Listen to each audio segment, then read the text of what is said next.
السلام علیکم ورحمۃ اللہ.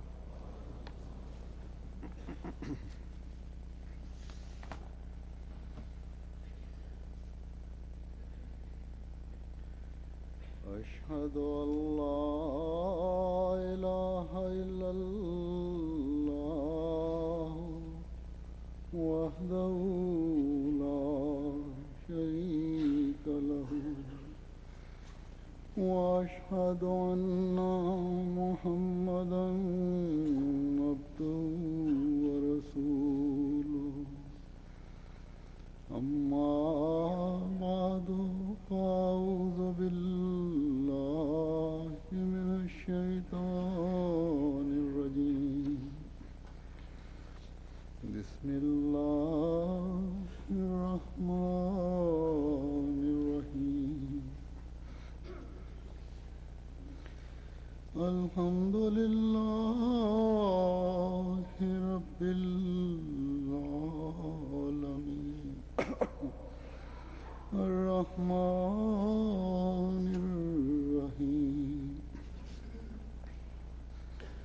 مالک یوم الدین ایاک نعبد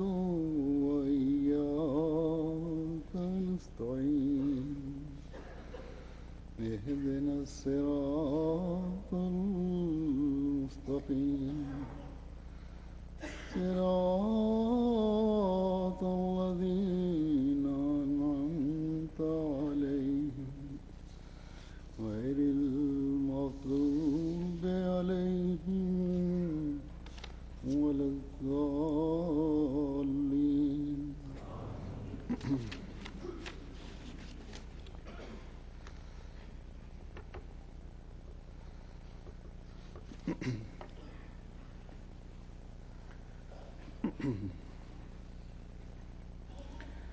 آج کل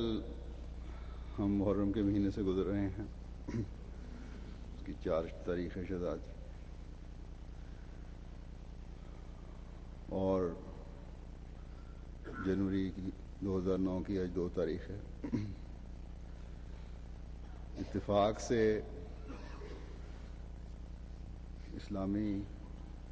یا قمری سال کی ابتدا کا بھی آج پہلا جمعہ ہے، اور عیسوی یا شمسی سال کا بھی آج پہلا جمعہ ہے. یہ دونوں نظاموں کے کیلنڈرز میں پہلے جمعے کا جمع ہونا اللہ تعالیٰ جماعت احمدیہ کے لیے بے شمار برکتوں کا موجب بنائے. اس حوالے سے میں جماعت کو دعاؤں کی طرف توجہ دلانی چاہتا ہوں. جیسا کہ جماعت کی کتب میں موجود ہے، حضرت مسیح موعود علیہ السلام کی کتب میں بھی، اور کئی مرتبہ میں خطبوں میں بھی بتا چکا ہوں کہ جمعے کے دن کو حضرت مسیح موعود علیہ السلام کے زمانے سے خاص نسبت ہے. ایک تو اس زمانے میں جب دنیا داری آنے کی وجہ سے مسلمانوں میں جمعے کی اہمیت کا احساس نہیں رہا یا نہیں رہنا تھا، تو اللہ تعالیٰ نے خاص طور پر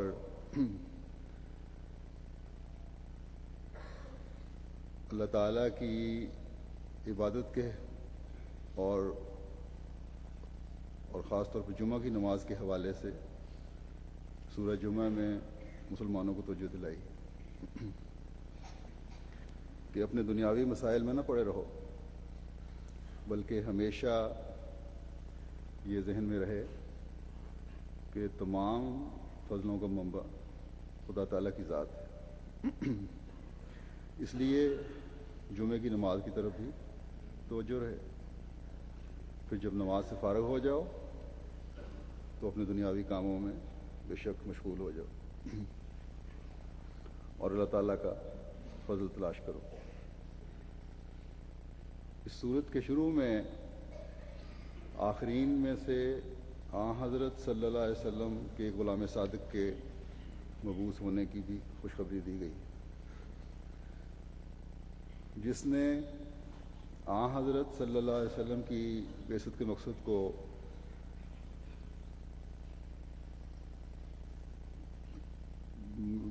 کو ہی پورا کرنے کی خاطر آپ صلی اللہ علیہ وسلم کے مشن کو آگے بڑھاتے ہوئے قرآن کریم کی تعلیم کو بھی پھیلانا تھا، تزکیہ نفس بھی کرنا تھا اور حکمت کی باتیں بھی سکھانی تھی تاکہ دنیا اپنے خدا کو پہچان سکے اور مسلمان بھی ایک امت واحدہ بن جائیں، اور دوسری قوموں کے سعید لوگ بھی جو سعید فطرت لوگ ہیں ایک ہاتھ پر جمع ہو کر خدا تعالیٰ کی رضا حاصل کرنے والے بن جائیں۔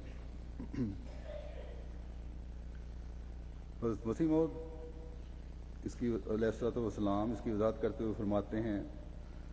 کہ حضرت صلی اللہ علیہ وسلم کی بعثت کی اغراض میں سے ایک تکمیل دین بھی تھا۔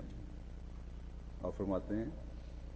کہ اس تکمیل میں دو خوبیاں تھیں، ایک تکمیل ہدایت اور دوسری تکمیل اشاعت ہدایت۔ تکمیل ہدایت کا زمانہ تو حضرت صلی اللہ علیہ وسلم کا اپنا پہلا زمانہ تھا، اور تکمیل اشاعت کا زمانہ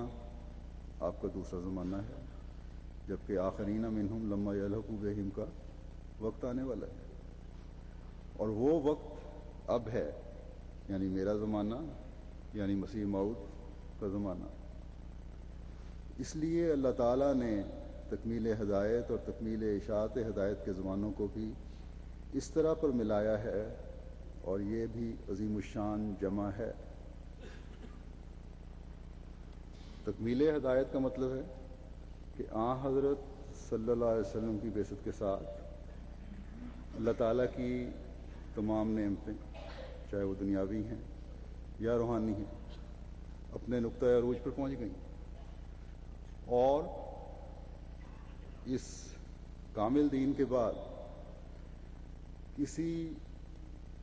نئے دین اور کسی نئی شریعت کی ضرورت نہیں رہی۔ کوئی کہہ سکتا ہے کہ دنیاوی نعمتیں تو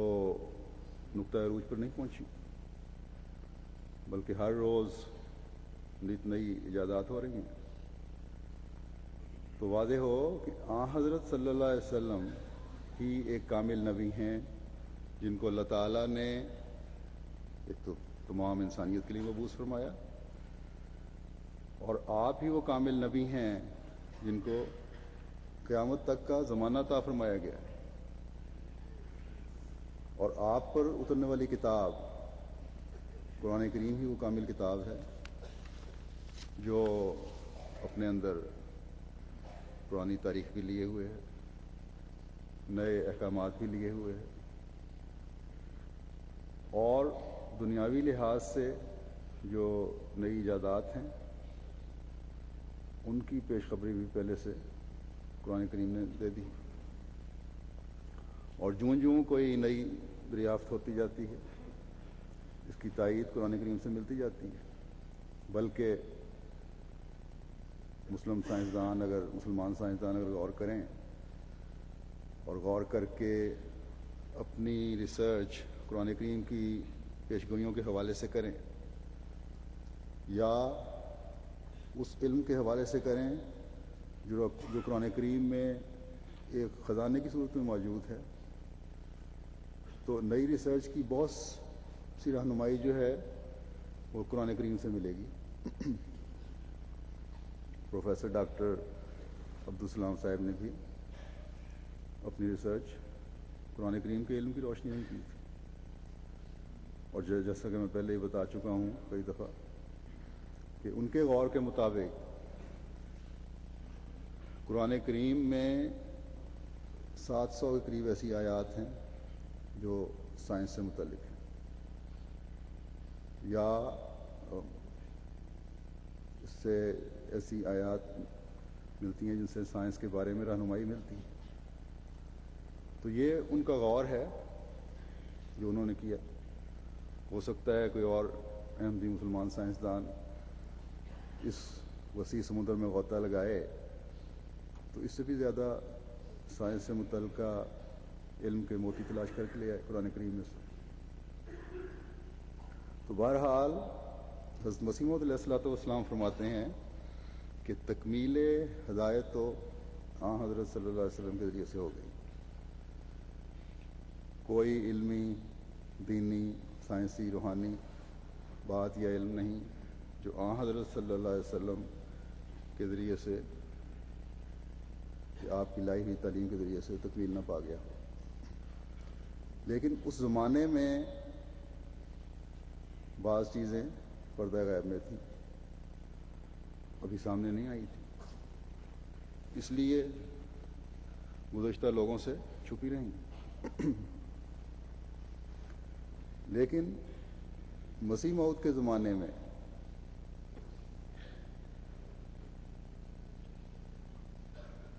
اس زمانے کے ساتھ یہ نئی ایجادات جو ہیں سامنے آ کر تکمیل اشاعت ہدایت کا ذریعہ بن رہی ہیں. اور اللہ تعالیٰ کے فضل سے آج یہ نئی ایجادات جو انسان کے فائدے کے لیے ہیں حضرت صلی اللہ علیہ وسلم کے لائے ہوئے دین کی اشاعت میں کام آ رہی ہیں. حضرت مسیح موعود علیہ السلام نے اپنی کتب میں پریس وغیرہ کی مثالیں دی ہیں. آج ہم دیکھتے ہیں سیٹلائٹ وغیرہ ہیں اور بہت ساری چیزیں ہیں. بس یہ جو حضرت صلی اللہ علیہ وسلم کے عاشق صادق اور مسیح الزمان کا زمانہ ہے، اس میں ایسی باتیں سامنے آ رہی ہیں یا ان کی مدد سے دین کی اشاعت ہو رہی ہے یا قرآن کریم اور حضرت صلی اللہ علیہ وسلم کی تعلیم، مقام اور مرتبے کی کاملیت کے ایسے اسلوب اور زاویے نظر آتے ہیں جو ایک مومن کے دل اور ایمان کو مزید تقویت دیتے ہیں. اور یہ چیز پھر ہمیں حضرت صلی اللہ علیہ وسلم پر درود بھیجنے کی طرف توجہ دلاتی ہے.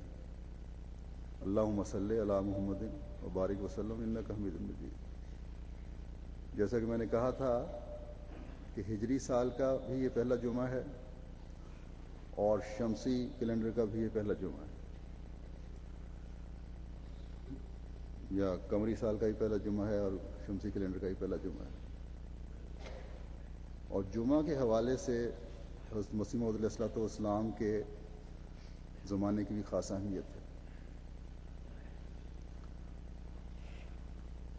اور اسلامی اور دنیاوی کیلنڈر کے نئے سال کے پہلے جمعہ کا جمع ہونا ہمیں دعاؤں کی طرف توجہ دلانے والا ہونا چاہیے.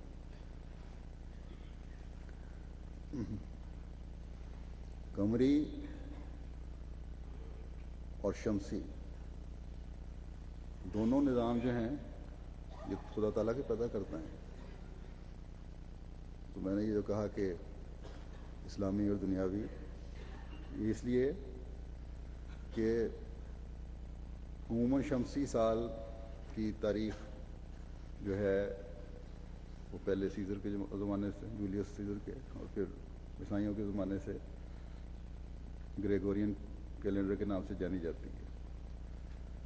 اور قمری مہینہ ہمارے اسلامی استعمال ہوتا ہے اس لحاظ سے، ورنہ شمسی ہو یا قمری دونوں اللہ تعالیٰ کے پیدا کردہ نظام ہیں.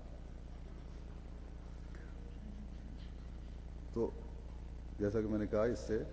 ہمیں دعاؤں کی طرف توجہ ہونی چاہیے. جبکہ یہ دونوں حضرت مسیح موعود علیہ السلام کے بعد آپ کی خلافت کی دوسری صدی کے پہلے سال میں مل رہے ہیں. اور اگر ہم اپنی توجہ دعاؤں پر رکھیں گے، اپنے اعمال اللہ اور رسول صلی اللہ علیہ وسلم کے حکموں کے مطابق بجا لانے کی کوشش کریں گے، تو دینی اور دنیاوی ترقیات جو حضرت صلی اللہ علیہ وسلم کے ساتھ ہی مقدر ہیں، اب آپ کے غلام صادق کی خلافت راشدہ کے ساتھ جڑی رہنے والی جماعت کے ذریعہ دنیا کو نئی شان سے نظر آئیں گے انشاءاللہ۔ بس یہ جمع بھی سورج اور چاند کے مہینوں کا یا سالوں کا ایک بابرکت دن میں جمع ہونا، یہ بھی مسیح محمدی کے جمع کے نشانوں میں سے ایک نشان ہے۔ اور بھی ہو سکتا ہے کئی دفعہ دونوں دن جمع ہو چکے ہوں، لیکن اس لحاظ سے، اس حوالے سے یہ اس طرح پہلی دفعہ جمع ہو رہا ہے۔ اور انشاءاللہ جماعت احمدیہ کی ترقی کی نئی منازل کی طرف لے جانے والا ایک سنگ میل ہے یہ۔ آج جبکہ دنیا لہو و لعب میں ڈوبی ہوئی ہے، لہو و لعب کے بدبودار پانی میں غوطے کھا رہی ہے،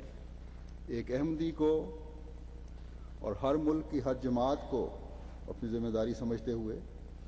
قرآن کریم کی تعلیم کو اپنے اندر بھی لاگو کرنے کی کوشش پہلے سے بڑھ کر کرنی چاہیے، اور اپنے ماحول میں بھی بھٹکی ہوئی انسانیت کو بھی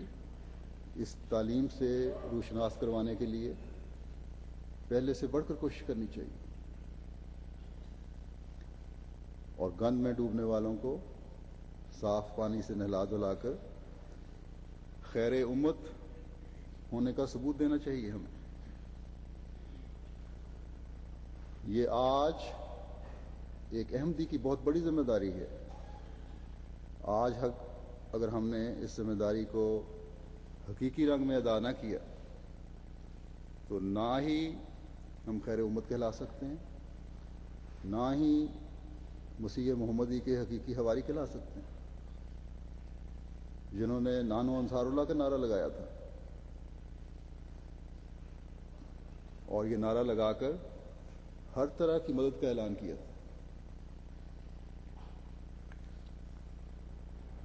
خدا تعالی بعض باتیں دکھا کر، جنہیں دنیا والے اتفاقات کہیں گے، لیکن بعض اتفاقات جو ہیں اللہ تعالیٰ کی تائیدات کی طرف اشارہ کر رہے ہوتے ہیں، اگر دیکھنے والی آنکھ ہو تو اللہ تعالیٰ یہ اعلان فرما رہا ہے ان اشاروں کی طرف نشاندہی کر کے کہ اللہ تعالیٰ کی مدد یقیناً قریب ہے، اور فتوحات تمہارے قدم چومنے والی ہیں۔ اللہ تعالیٰ صرف آزماتا ہی نہیں، بلکہ ہر ابتلاء اور ہر امتحان کے بعد اپنی رحمتوں اور فضلوں کے دروازے پہلے سے بڑھ کر کھولتا ہے۔ لیکن شرط یہ ہے کہ ہر سختی کو صبر سے برداشت کرنے کے بعد ہم اس کے حضور جھکتے چلے جانے والے بن جائیں، اس کے احکامات پر عمل کی پابندی پہلے سے بڑھ کر کریں، تاکہ فتوحات کی منزلیں قریب تر ہوتی چلی جائیں۔ بس آج ایک تو میری محرم اور نئے سال کے پہلے جمعہ کے حوالے سے یہ درخواست ہے جماعت احمدیہ عالمگیر کے ہر فرد، بچے بوڑھے جوان مرد عورت سے، کہ اپنے اندر ایک نئے جوش اور ایک نئے ولولے اور ایک نئی روح کے ساتھ ایسی پاک تبدیلی پیدا کریں، اور اپنے اعمال میں وہ خوبصورتی پیدا کریں کہ عرش کے خدا کو بے اختیار ہم پر پیار آ جائے۔ اپنی دعاؤں میں وہ ارتعاش پیدا کریں جس سے زمین و آسمان کا خدا، وہ قادر و توانا خدا، وہ مجیب الدعوات خدا ہماری دعاؤں کو قبول فرماتے ہوئے حضرت صلی اللہ علیہ وسلم کا جھنڈا تمام دنیا میں گاڑنے اور ایک انقلاب عظیم پیدا کرنے کا نظارہ ہمیں اپنی زندگیوں میں دکھا دے. دعاؤں کی قبولیت اور محرم کے حوالے سے میں یہ بھی کہنا چاہتا ہوں کہ ان دنوں میں اس مہینے میں درود شریف پر بہت زیادہ زور دیں کہ قبولیت دعا کے لیے یہ نسخہ حضرت صلی اللہ علیہ وسلم نے ہمیں بتایا ہے. اور حضرت صلی اللہ علیہ وسلم کے عاشق صادق نے اپنے عملی نمونے سے درود شریف کی برکات ہمارے سامنے پیش فرما کر ہمیں اس طرف خاص طور پر توجہ دلائی ہے. لیکن ہمیشہ یاد رکھنا چاہیے کہ درود پڑھنے کے لیے اپنے آپ کو اس معیار کے مطابق ڈھالنے کی کوشش کرنی ہوگی جس سے درود فائدہ دیتا ہے. اگر حضرت صلی اللہ علیہ وسلم کو درود بھیج رہے ہیں تو آپ کے مقام کی پہچان بھی ہمیں ہونی چاہیے. احادیث میں جو درود شریف پڑھنے کی اہمیت کے بارے میں ذکر ملتا ہے ان میں سے چند ایک میں یہاں پیش کرتا ہوں. حضرت ابو طلحہ انصاری رضی اللہ تعالیٰ عنہ سے روایت ہے کہ ایک روز حضرت صلی اللہ علیہ وسلم جب صبح کو تشریف لائے تو حضور کے چہرے پر خاص طور پر بشاشت تھی. صحابہ نے عرض کیا یا رسول اللہ آج حضور کے چہرہ انور پر خاص طور پر خوشی کے آثار ہیں. فرمایا ہاں اللہ کی طرف سے ایک فرشتے نے آ کر مجھے کہا ہے کہ تمہاری امت میں سے جو شخص تم پر ایک بار عمدگی سے درود بھیجے گا اس کے بدلے میں اللہ تعالیٰ اس کی 10 نیکیاں لکھے گا. اور یہاں آپ نے فرمایا کہ عمدگی سے درود بھیجے گا اور اس کی 10 بدیاں معاف فرمائے گا. 10 نیکیاں لکھے گا اور اس کی 10 بدیاں معاف فرمائے گا اور اسے 10 درجے بلند کرے گا اور ویسی ہی رحمت اس پر نازل کرے گا جیسی اس نے تمہارے لیے مانگی ہے. اور یہ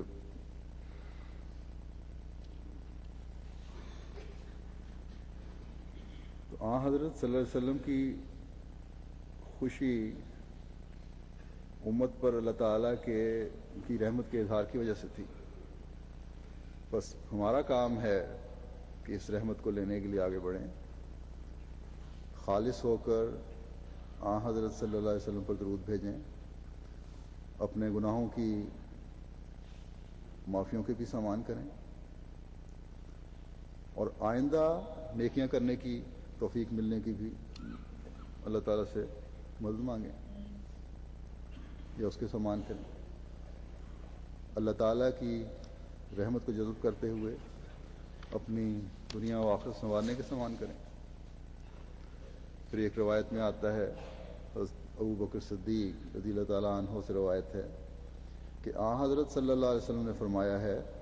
جو شخص مجھ پر درود بھیجے گا قیامت کے روز میں اس کی شفاعت کروں گا. بس یہ مقام ملتا ہے درود بھیجنے والے کو. ایک تو پہلے درجے بلند ہو رہے ہیں, گناہ معاف ہو رہے ہیں, پھر آن رسول نے فرمایا کہ میں اس کی شفاعت کروں گا. لیکن کیا حضرت صلی اللہ علیہ وسلم پر درود بھیجنے والے جس کے لیے آن رسول شفاعت کریں گے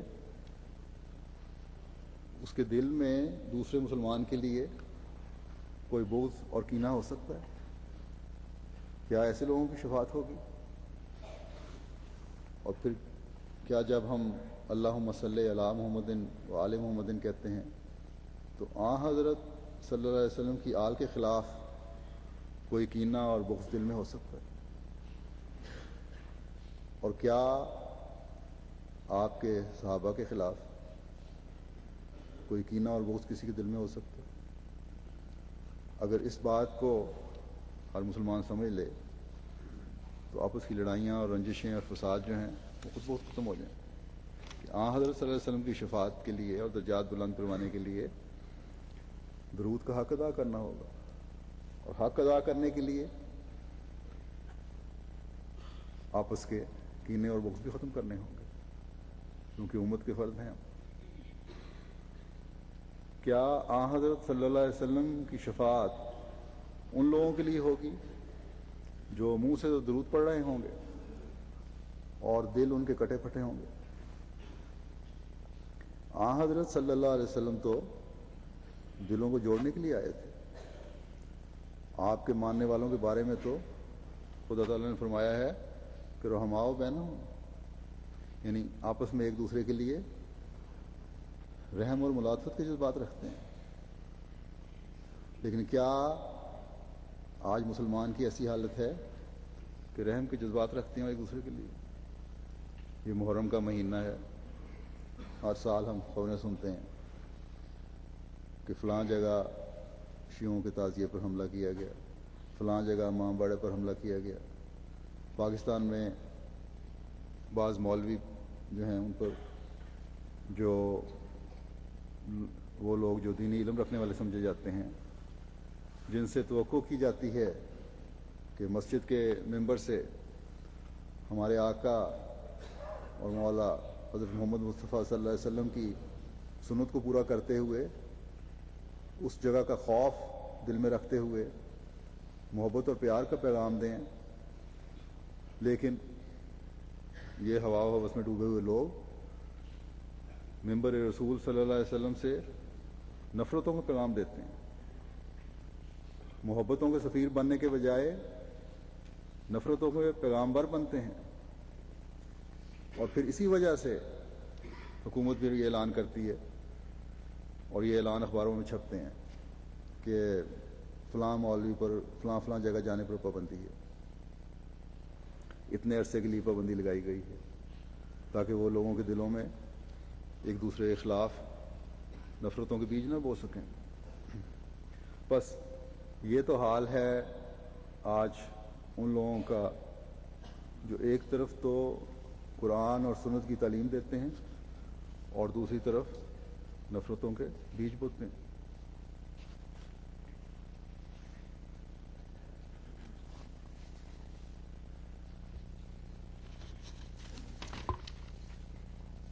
اور نفرتوں کی دیواریں کھڑی کر رہے ہیں۔ ہر سال یہ مستقل عمل ہے جو حکومتوں کو دہرانا پڑتا ہے، پابندیوں کا۔ پھر کربلا میں بھی خود کش حملے ہوتے ہیں، شیعہ سنیوں پر حملے کرتے ہیں، سنی شیعوں پر حملے کرتے ہیں۔ اس کو روکنے کے لیے حکومتوں کو علماء کی کمیٹیاں بنانی پڑتی ہیں تاکہ ملک میں فساد نہ پھیلے۔ اور اگر محرم کے دن امن سے گزر بھی جائیں تو یہ نفرتوں کے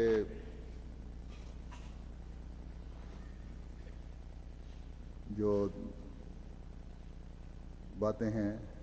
جو نفرتوں کے نعرے ہیں، یہ نفرتوں کے جو لاوے دلوں میں پک رہے ہوتے ہیں، یہ بعد میں پھر پک کے نکلتے ہیں اور سارا سال کچھ نہ کچھ ایک دوسرے کے خلاف فساد ہوتا رہتا ہے مختلف جگہوں پر۔ اور دونوں بظاہر مسلمان بھی ہیں اور درود پڑھنے والے بھی ہیں، تو کیا ایسے لوگوں کے لیے حضرت صلی اللہ علیہ وسلم نے سفارشی بننے کا اعلان فرمایا؟ سوچنے کا مقام ہے۔ ہمیں اس لحاظ سے بھی دعا کرنی چاہیے اور درود پڑھنا چاہیے کہ حضرت صلی اللہ علیہ وسلم کی طرف منسوب ہونے والے حضرت صلی اللہ علیہ وسلم کے حقیقی پیغام کو سمجھنے والے بھی بنیں، درود کی حقیقت کو سمجھیں، اور آج جب کہ عالم اسلام خطرے میں ہے، ایک اکائی کا ثبوت دیں تاکہ دشمن کی میلی آنکھ انہیں کوئی نقصان نہ پہنچا سکے۔ درود شریف میں جب ہم آل رسول پر درود بھیجتے ہیں تو ان روحانی اور جسمانی رشتوں کا بھی خیال آتا ہے جو حضرت صلی اللہ علیہ وسلم سے تعلق رکھنے والے ہیں۔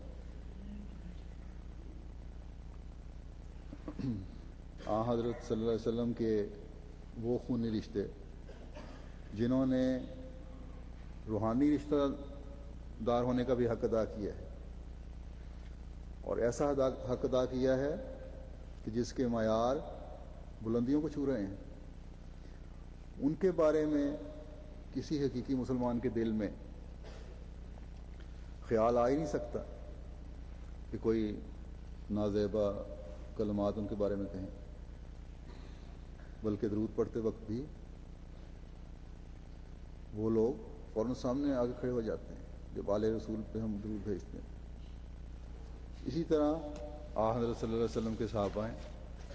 وہ صحابہ جنہوں نے اپنی جانوں کی پرواہ نہ کرتے ہوئے حضرت صلی اللہ علیہ وسلم کے جسم مبارک کو نقصان سے بچانے کے لیے، ہر تکلیف سے بچانے کے لیے اپنے سینے آگے کر دی۔ ان صحابہ میں ایک حضرت صلی اللہ علیہ وسلم کے وہ غار کے ساتھی بھی ہیں، جن کو جب حضرت صلی اللہ علیہ وسلم نے فرمایا کہ لا تحزن ان اللہ معنا، غم نہ کر، یقین اللہ تعالیٰ ہمارے ساتھ ہے، اور اللہ تعالیٰ نے اس واقعے کو قرآن کریم میں درج کر کے حضرت ابوبکر صدیق کو ہمیشہ کے لیے حضرت صلی اللہ علیہ وسلم کا بہترین ساتھی قرار دے دیا، اور ان فضلوں کا بھی ساتھی بنا دیا جو اس ہجرت کے سفر میں اللہ تعالیٰ نے حضرت صلی اللہ علیہ وسلم پر فرمائے تھے۔ بس ایسے بزرگوں کو کی شان میں کسی قسم کے ایسے الفاظ کہنا جن سے ان کے مقام میں بھی کسی بھی قسم کی کمی نظر آتی ہو، ایک مسلمان کا کام نہیں۔ ایسے مسلمان کا جو حضرت صلی اللہ علیہ وسلم پر درود بھیجنے والا ہے، آپ کی آل میں ان خونی رشتوں جنہوں نے روحانی رشتے کو بھی نبھایا، جیسے پہلے انہوں نے بتایا ہے، اس کے معیار قائم کیے، ان کے علاوہ وہ رشتے بھی شامل ہیں جنہوں نے روحانیت کا تعلق جوڑا۔ بس آج ہمارا کام ہے کہ جب دنیا میں ایک دوسرے کے لیے نفرتوں کی دیواریں بلند ہو رہی ہیں، مسلمان کہلا کر پھر ایک دوسرے سے نفرت کے بیج بوئے جاتے ہیں، یہ درود پڑھیں، دعائیں کریں، ایک ہمدردی کے جذبے سے امت محمدیہ کے لیے بھی دعائیں کریں کہ اللہ تعالیٰ انہیں بھی حقیقی رنگ میں درود شریف کی پہچان کرنے والا بنائے، تاکہ مسلمان رحماء بینہم کا حقیقی نظارہ دیکھیں۔ ان کے لیے دعائیں کرنا ہمارا فرض بھی ہے۔ بس مسیح موعود علیہ الصلوۃ والسلام نے درود کی برکات اور اہل بیت سے تعلق کا جو ادراک ہمیں عطا فرمایا ہے وہ میں آپ کے الفاظ میں بیان کرتا ہوں۔ نے ایک جگہ فرمایا کہ ایک مرتبہ الہام ہوا جس کے معنی یہ تھے کہ ملائے اعلیٰ کے لوگ خصومت میں ہیں، یعنی ارادہ الہی احیاء دین کے لیے جوش میں ہے۔ اللہ تعالیٰ دین کو دوبارہ زندگی دینا چاہتا ہے، اس کے لیے اللہ تعالیٰ جوش میں ہے، لیکن ہنوز ملائے اعلیٰ پر شخص موہی کے تعین ظاہر نہیں ہوئی، اس لیے وہ اختلاف میں ہے۔ لیکن یہ نہیں پتہ لگ رہا کہ وہ کس کے ذریعے سے یہ زندگی دوبارہ پیدا کی جانی ہے۔ تو اسی اسنا میں خواب میں دیکھا کہ لوگ ایک موہی کو تلاش کرتے پھرتے ہیں، اور ایک شخص اس عاجز کے سامنے آیا اور اشارے سے اس نے کہا ھذا رجل یحب رسول اللہ، یعنی یہ وہ آدمی ہے جو رسول اللہ سے صلی اللہ علیہ وسلم سے محبت رکھتا ہے۔ اور اس قول سے یہ مطلب تھا کہ شرط اعظم اس عہدہ کی محبت رسول ہے، یعنی سب سے بڑی شرط جو محبت کی ہے یا اس عہدے کے لیے ہے جو زندہ کرنے والا ہے، جو موئی بننا ہے جس نے، وہ رسول اللہ صلی اللہ علیہ وسلم سے محبت میں سب سے زیادہ ہونا چاہیے، سو وہ اس شخص سے متحقق ہے۔ وہ اس شخص میں پائی جاتی ہے۔ حضرت مسیح موعود علیہ الصلوۃ والسلام کی طرف اشارہ کر کے ان فرشتوں نے کہا، فرماتے ہیں کہ ایسا ہی الہام متذکرہ بالا میں جو آل رسول پر درود بھیجنے کا حکم ہے، یہ جو جس الہام کا ذکر کیا ہے وہ یہ ہے، پہلے ہوا تھا یعنی پڑھا گیا کہ صلی علی محمد و آل محمد سید ولد آدم و خاتم النبیین۔ فرمایا کہ ایسا ہی الہام متذکرہ بالا میں جو آل رسول پر درود بھیجنے کا حکم ہے، سو اس میں بھی یہی سر ہے کہ افاضہ انوار الہی میں محبت اہل بیت کو بھی نہایت عظیم دخل ہے، اور جو شخص حضرت احدیت کے مقربین میں داخل ہوتا ہے وہ انہی طیبین اور طاہرین کی وراثت پاتا ہے، اور تمام علوم و معارف میں ان کا وارث ٹھہرتا ہے۔ اس جگہ ایک نہایت روشن کشف یاد آیا، اور وہ یہ ہے کہ ایک مرتبہ نماز مغرب کے بعد عین بیداری میں ایک تھوڑی سی غیبت حس سے جو خفیف سے نشاء سے مشابہ تھی، ایک عجیب عالم ظاہر ہوا کہ پہلے یک دفعہ چند آدمیوں کے جلد جلد آنے کی آواز آئی، جیسے بصورت چلنے کی حالت میں پاؤں کی جوتی اور موزہ کی آواز آتی ہے۔ کشفی حالت یہ طاری ہوئی اور چند لوگوں کے چلنے کی آواز آئی، ہلکی آواز جو جوتی پہننے سے آتی ہے اس کی آواز ہوتی ہے۔ پھر اسی وقت 5 آدمی نہایت وجیح اور مقبول اور خوبصورت سامنے آ گئے، یعنی جناب پیغمبر خدا صلی اللہ علیہ وسلم، حضرت علی و حسنین و فاطمہ زہرا رضی اللہ عنہم اجمعین۔ اور ایک نے ان میں سے ایسا یاد پڑتا ہے کہ حضرت فاطمہ رضی اللہ عنہا نے نہایت محبت و شفقت سے مادر مہربان کی طرح اس عاجز کا سر اپنی ران پر رکھ لیا۔ پھر بعد اس کے ایک کتاب مجھ کو دی گئی جس کی نسبت یہ بتلایا گیا کہ یہ تفسیر قرآن ہے جس کو علی رضی اللہ تعالیٰ عنہ نے تالیف کیا ہے، اور اب علی وہ تفسیر تجھ کو دیتا ہے، الحمدللہ علی ذالک۔ اب یہ کشف تھا حضرت مسیح علیہ الصلوۃ والسلام کا۔ اس پہ بھی بعض غیر یہ اعتراض کرتے ہیں، توڑ مروڑ کر پیش کرتے ہیں کہ حضرت مسیح علیہ الصلوۃ والسلام نے نعوذ باللہ حضرت فاطمہ کی حد تک کی ہے۔ یہ اصل میں ان اعتراض کرنے والوں کی بد فطرت ہے کہ نعوذ باللہ یہ حد تک کی گئی ہے فکرہ کہتے ہیں۔ فتنہ پیدا کرنے والے جو مولوی ہیں عام لوگوں کو پورا فکرہ نہیں بتاتے، اور عوام جو ہیں وہ جہالت کی وجہ سے یا ان کو اتنا اندھا کر دیا ہے لوگوں نے پڑھا کر کہ سننا ہی نہیں چاہتے وہ اور دیکھنا ہی نہیں چاہتے کہ اصل چیز کیا ہے، صرف اتنا فکرہ ہی بتاتے ہیں کہ مرزا صاحب نے یہ لکھ دیا کہ حضرت فاطمہ نے میرا سر اپنی ران پر رکھ لیا، کیونکہ خود گند ان لوگوں کے ذہنوں میں بھرا ہوا ہے، اس لیے اس گند سے یہ باہر نکل ہی نہیں سکتے۔ حالانکہ حضرت مسیح علیہ الصلوۃ والسلام نے تو فرمایا ہے کہ نہایت محبت اور شفقت سے مادر مہربان کی طرح آج اس کا سر اپنی ران پر رکھ لیا۔ اب مہربان، مادر مہربان کا کیا مطلب ہے؟ مہربان ماں۔ اس مہربان ماں کے لفظ کے ساتھ کوئی گندا خیال ابھر سکتا ہے؟ یہ صرف اور صرف اگر ابھر سکتا ہے تو ان گندے اور بد فطرت مولویوں کے ذہنوں میں، تو یہ ضمن آ گیا ذکر، اس لیے میں نے وضاحت کر دی۔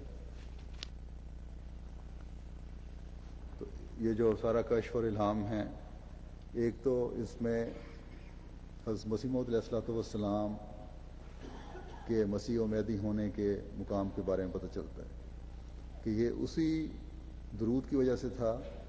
جو آپ حضرت صلی اللہ علیہ وسلم سے بے پناہ عشق کی وجہ سے آپ صلی اللہ علیہ وسلم پر بھیجتے تھے۔ دوسرے آپ فرماتے ہیں کہ یہ جو الہام ہے صلی اللہ محمد و آل محمد، اس میں ایک راز یہ ہے کہ اگر اللہ تعالیٰ کے انوار سے فیض حاصل کرنا ہے تو اہل بیت سے محبت کرنا بھی ضروری ہے، اور اللہ تعالیٰ کے مقرب بننے کے لیے ان پاک اور مطہر لوگوں کی وراثت پانا بھی ضروری ہے۔ بس یہ لازم ہے کہ اللہ تعالیٰ کا مقرب بننے والا ان پاک اور مطہر وجودوں کے نقش قدم پر چلے، تو اللہ تعالیٰ اس محبت کی وجہ سے جو حضرت صلی اللہ علیہ وسلم کے پیاروں سے کسی کو ہے، ان محبت کرنے والوں کو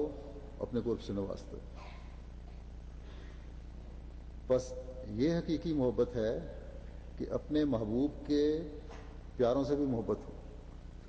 اور اگر اس نقطے کو مسلمان سمجھ لیں تو کبھی ایک دوسرے کے لیے نفرتوں کی دیواریں کھڑی نہ ہوں۔ یہ ٹھیک ہے کہ نفرتوں کی دیواریں جو ہیں کھڑی کرنے والے اپنے ذاتی مفاد کی خاطر اور اپنی اناؤں کی خاطر یہ دیواریں کھڑی کرتے ہیں، جو علماء ہیں، امام نہادی اور مولوی ہیں، لیکن ان دیواروں کو کھڑا کرنے میں نام ان بزرگوں کا استعمال کرتے ہیں۔ وہ بزرگ جو اپنی ساری زندگی رحماء بینہم کی بہترین مثال بنے رہے۔ بس یہ عوام الناس کے لیے بھی سوچنے کا مقام ہے کہ آنکھیں بند کر کے کسی کے پیچھے چلنے کے بجائے اپنی عقل کا استعمال کریں۔ حضرت صلی اللہ علیہ وسلم نے اللہ تعالیٰ کی محبت کے حصول کے لیے ہمیں جو دعائیں سکھائی ہیں، ان میں اللہ تعالیٰ کی محبت کے ساتھ ان لوگوں کی محبت بھی مانگی ہے جو اللہ تعالیٰ سے محبت میں بڑھانے کا ذریعہ بنے۔ جیسا کہ ایک دعا میں آپ نے یہ سکھایا کہ اللہم ارزقنی حبہ کا و حب من ینفعنی حبہ عندک، کہ اے اللہ عطا کر مجھے اپنی محبت اور اس شخص کی محبت کہ میرے کام اس کی محبت تیرے حضور اور سب سے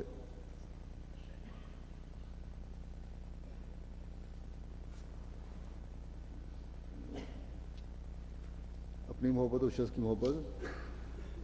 کہ میرے کام آئے اس کی محبت تیرے حضور، اور سب سے زیادہ کام آنے والی محبت حضرت صلی اللہ علیہ وسلم سے محبت ہے۔ نفع دینے والی محبت جو ہے وہ حضرت صلی اللہ علیہ وسلم سے محبت ہے،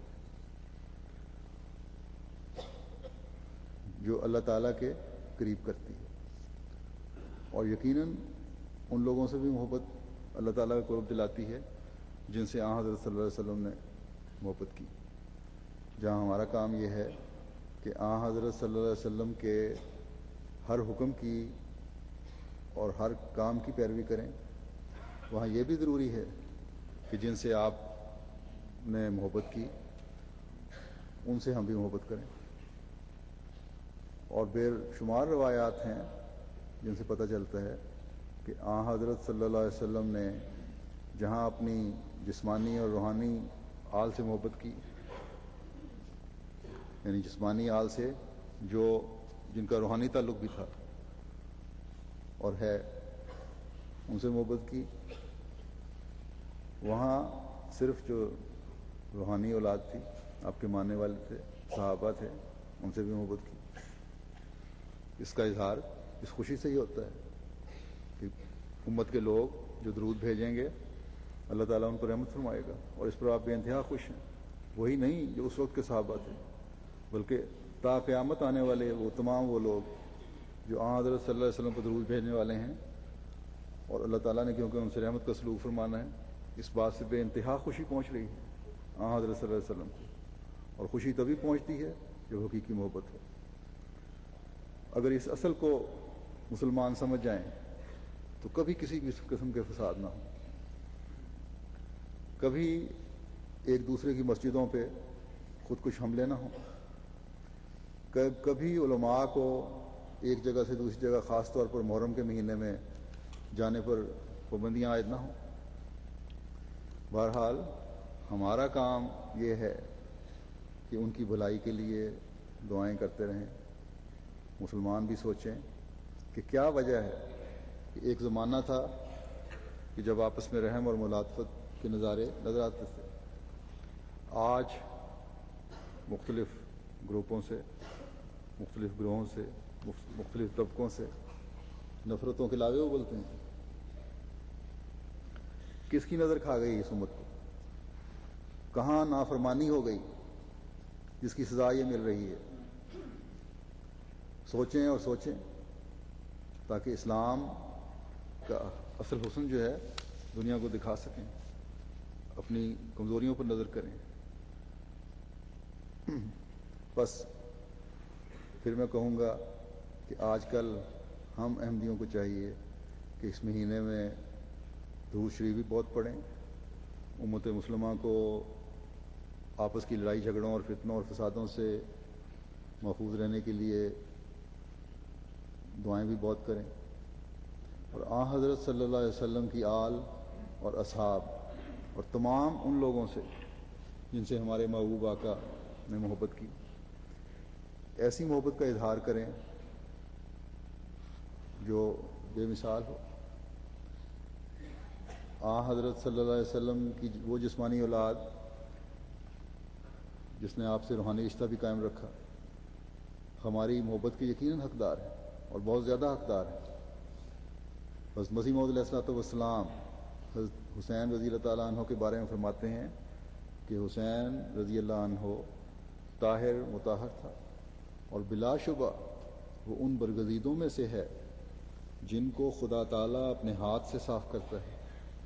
اور اپنی محبت سے معمور کر دیتا ہے، اور بلا شبہ وہ سرداران بہشت میں سے ہے، اور ایک ذرہ کینہ رکھنا اس سے موجب سلب ایمان ہے۔ اور اس امام کی تقوی اور محبت الہی اور صبر اور استقامت اور زہد اور عبادت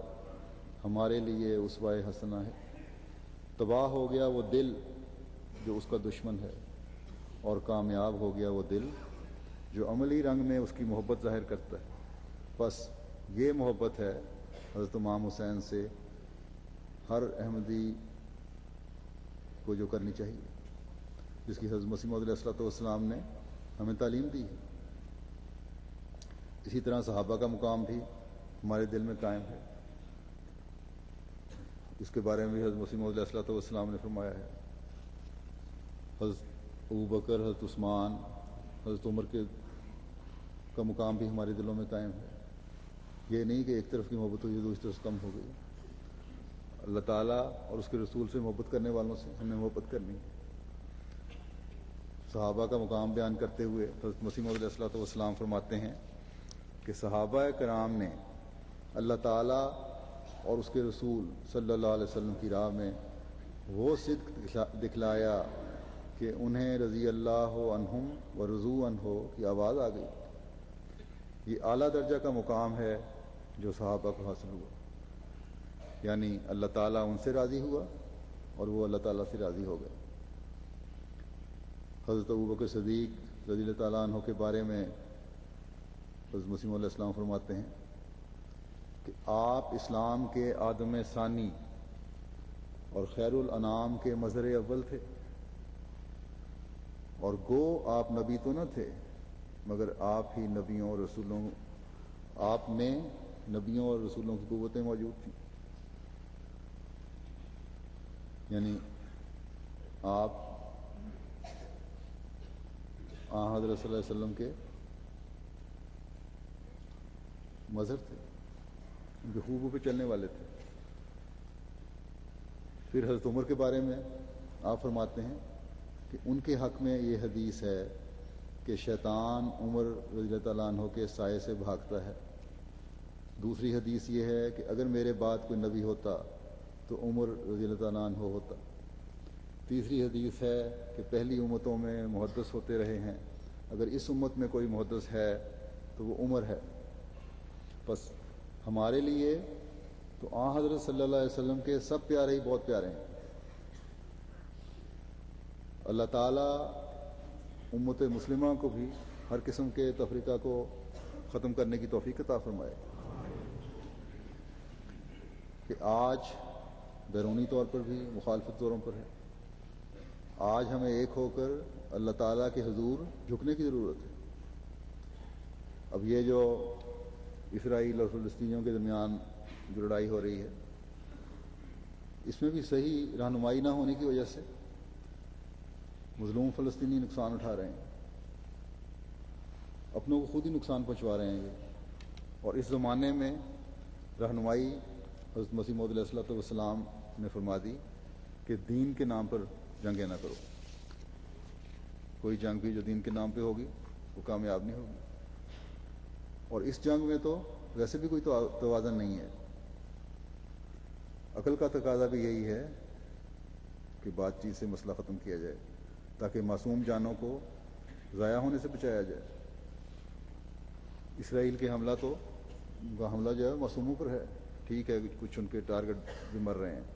لیکن بہت سی معصوم جانیں بھی ضائع ہو رہی ہیں. یہاں کے اخباروں نے بھی شور مچانا شروع کر دیا ہے کہ ایک کے بدلے تم 150 آدمی کو مار دیتے ہو. ان لوگوں کے ساتھ جو اللہ تعالیٰ نے سلوک کرنا ہے وہ، یا ان کا جو انجام ہونا ہے وہ کسی جنگ سے انجام نہیں ہونا، بلکہ خدا تعالیٰ کی تقدیر نے اپنا فیصلہ خود ظاہر کرنا ہے، اور کس طرح ہونا ہے وہ اللہ تعالیٰ بہتر جانتا ہے. اور یہی قرآن کریم سے پتہ چلتا ہے. بس فلسطینیوں کو اگر اپنا دفاع کرنا ہے اور مسلمانوں کی کوئی مدد ہے تو اللہ تعالیٰ کے حضور جھکتے ہوئے کریں، دعاؤں سے اللہ تعالیٰ کی مدد مانگیں. بے شک اللہ تعالیٰ ظالم کو پکڑتا ہے اور پکڑے گا، لیکن مسلمانوں کو بھی چاہیے کہ زمانے کے امام کی آواز کو پہچانیں. میں تو یہاں جب بھی غیروں کے سامنے بھی جب کوئی موقع ملا ہے کہنے کا تو یہی کہا ہے کہ اگر انصاف کے تقاضے پورے نہیں کرو گے تو اپنے آپ کو جنگ کی ہولناکیوں میں ڈالتے رہو گے. صرف معصوموں اور مظلوموں پہ ظلم کرنے سے بچ نہیں جاؤ گے یا اپنی طاقت کا لوا نہیں منوا لو گے. بس ان کو یہی ہمیشہ کہا گیا کہ اپنی نسلوں کو بھی ان تباہیوں سے بچانے کی کوشش کریں اور انصاف کے تقاضے قائم کریں. اللہ کرے کہ یہ بڑی طاقتیں جو ہیں انصاف کے تقاضے پوری کرنے والے بھی ہوں، ورنہ یہ ایک دو ملکوں کی جنگ کا سوال نہیں رہے گا کہ بڑی خوفناک عالمگیر تباہی آئے گی پھر ان جنگوں کی صورت میں جو ہونے والی ہیں اور جو نظر آ رہی ہیں بظاہر. اللہ تعالیٰ ہم احمدیوں کو بھی دعاؤں اور درود سے توفیق دے، دعائیں کرنے کی توفیق دے، درود پڑھنے کی توفیق دے، تاکہ دنیا کو اس تباہی سے بچانے والے بن سکیں. اللہ کرے کہ دنیا بھی اس حقیقت کو پہچانے اور تباہی سے بچے. اللہ کرے یہ سال جو ہے، یہ نیا سال چڑھنے والا جماعت احمدیوں پر، جیسا میں نے پہلے بھی کہا، ہزاروں رحمتوں اور برکتوں کا سال بن کر چڑھے، اور ہم اللہ تعالیٰ کے فضل سے اس میں نئی سے نئی کامیابیاں اور کامیابیاں دیکھنے والے ہوں. اللہ تعالیٰ ہر احمدی کو یہ سال ہر لحاظ سے مبارک کرے.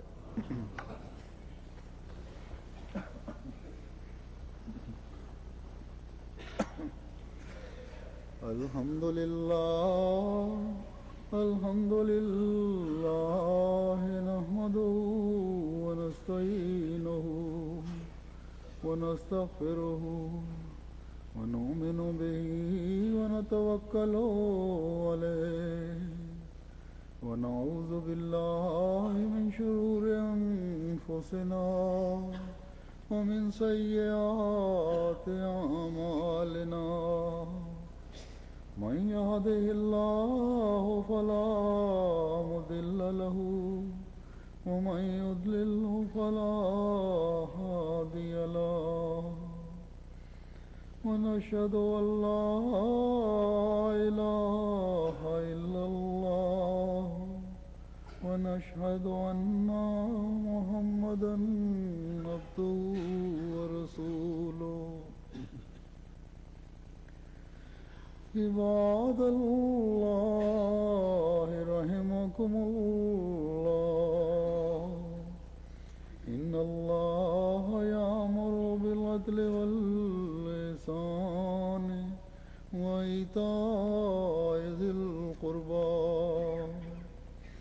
وينهى